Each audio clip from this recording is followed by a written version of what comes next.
We set it up, we have to site. Siting naangalia hii environment iko na nini. Iko na maji, hapa iko maji, chakula kile kitu iko sawa. So we have it here, we are having only 4 hives.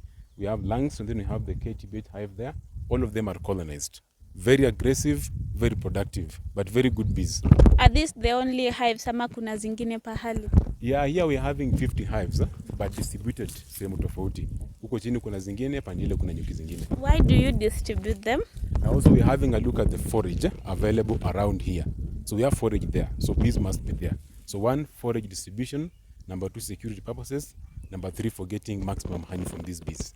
Yes. Okay. What type of bees or bee species do you keep? So the bee species in Kenya is Apis mellifera, that is the honey bees. But now the race here is called the Apis mellifera scutellata. That is the race within Molo. But now if you go to Mombasa, we have a different race called Apis mellifera litorea. So the race in Molo is called Apis mellifera scutellata. Okay. Yes. What is the advantage of that exact species? Now what inspired you to keep that exact species? Now that particular race is what is found here in Molo. It is aggressive but very productive, for that matter. So ni hardworking, asali iko nayo, and many more others. Okay. Yes. Thank you so much. Maybe my cameraman can show my viewers some of the beehives that we have around. And I see different types of beehives. Maybe can you describe or you tell us what's the difference between this one and that one, and what's the advantage of having these ones rather than the traditional ones? Okay, so in terms of hives, we're having 2 types of hives. That is fixed and then movable. The log hive is under what we call fixed hive, whereby the comb is fixed on the walls of that particular hive. So they cannot be moved from point A to point B. But now here we're having 2 types of hives. We have what we call Langstroth hive. Then you have the Kenya top bar hive. In this case, we have the frames, which are 10 in number. There we have the top bars. You can move them. So these 2 hives here, honey production is a bit high. Then also in terms of management is a bit okay for the farmer at any given level, local, even commercial. Okay. Yes.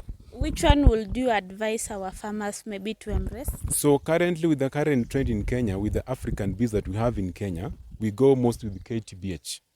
That's what bees prefer. The African bees prefer to inhabit more than the Langstroth hive. Colonization there is around 90%. Here is around 40 to 30%. So for me, with farmers with experience, go for Kenya top bar hive. But begin small. Don't begin with large number of hives. Begin with 10, 15 as you expand your entity. Yes.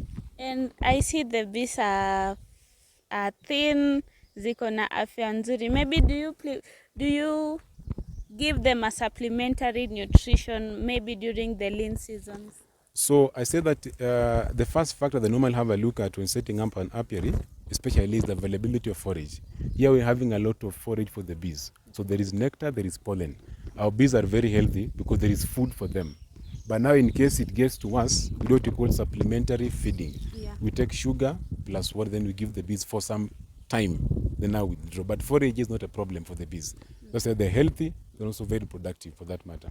Ni hii tu sukari ya kawaida ama kuna that specific one?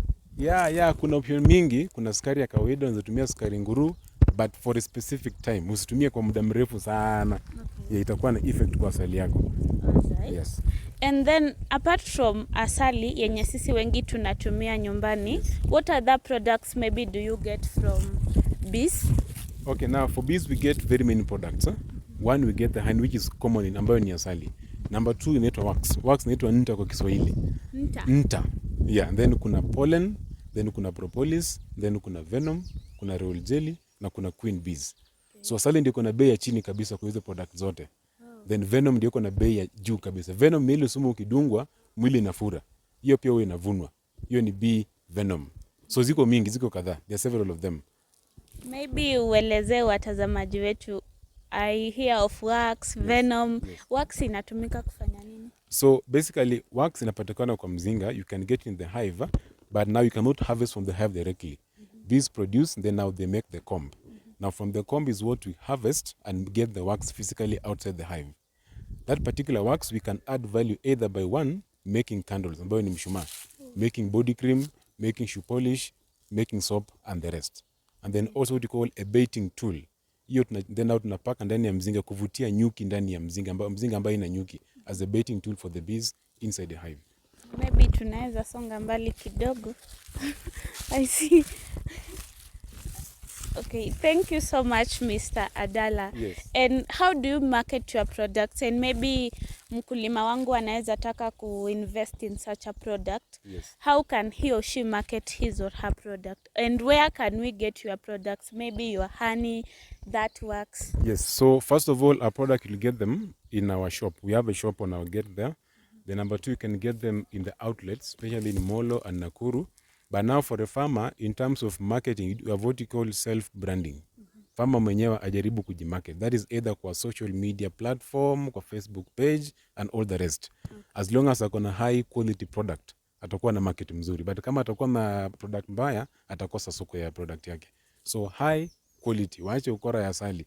Waache kuunda asali. Yes, yes. Okay, that's interesting. Are there some challenges you've experienced during your beekeeping journey? Yeah, challenges. And how did you manage to solve all that? Okay, challenges are there, especially now with the climate change issues. Kuna shida ya forage sometimes kidogo. Pia kuna shida sometimes ya pili ni ya kwamba hii kupiga madawa mashamba around hapa in affect quality ya asali. Sasa ile ya kwanza maybe huwa tunapanda miti kwa wingi na maua, and then ya pili au kulima hapa huwa tunawafunza the effects ya the chemicals kwa nyuki. Yes, so tunafanya namna hiyo. Kuwafunza kidogo pia kupanda miti kukab the issue ya climate change na forage inadequacy. So challenges sio mingi sana, they can be dealt with. Yes, they can be dealt with, especially for us because now we are the experts, so we can deal with them good and wisely. Okay, yes. That's interesting. Actually, I see it's not that hard to start beekeeping project or to invest in its apiculture. Okay, do you make these hives?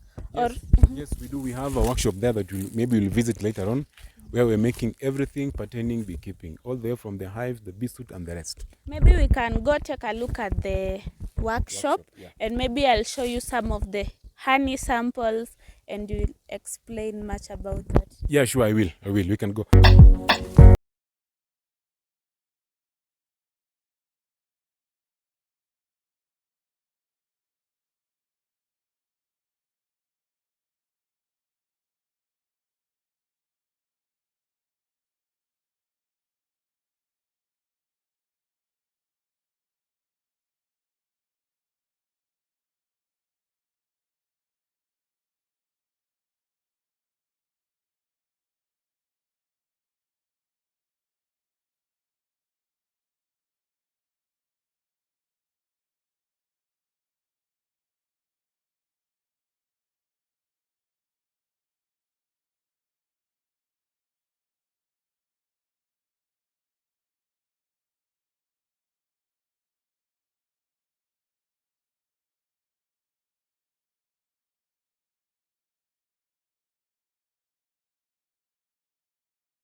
have the Langstroth hive.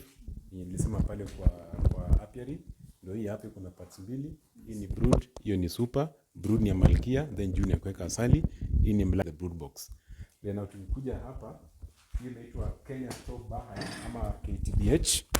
KTBH iko hapa ambayo inatumia top bars. Top bars ni 26 in number.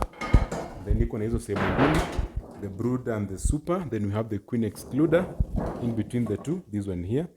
Yes, so we'll be having the brood and the super. Entrance is there. That is for KTBH. Then here we have what you call the catcher box, which is just a mini hive. This is the catcher box for Langstroth hive. This is the catcher box. Then here we have our teaching chart.